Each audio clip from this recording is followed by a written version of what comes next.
In the set of the next 5 videos, we will talk about most frequently used finance functions. First, let's talk about rate function. It returns the interest rate per period of an annuity.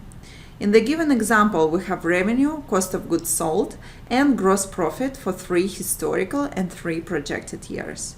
We want to calculate CAGR, compound annual growth rate.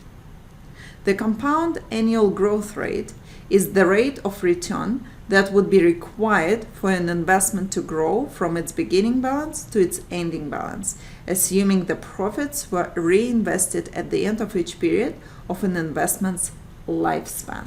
So let's go ahead and calculate our CAGR for the example. I'm going to use rate function of Excel here, and you can see again Excel gives us a hint that rate function returns the interest rate per period of a loan or an investment. In our case scenario, it's a potential investment into the company.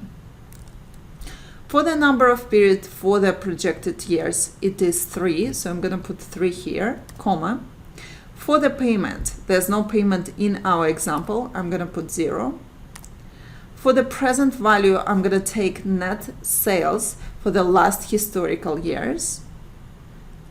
For the last historical year, comma, and I will flip the sign for my future value, and it will be net sales for the last projected year, 2023.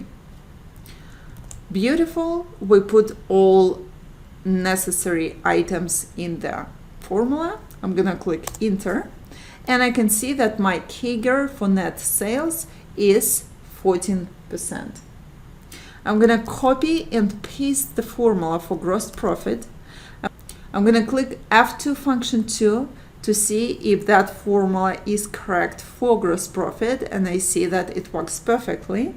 And I can see that my compound annual growth rate for gross profit is 18%.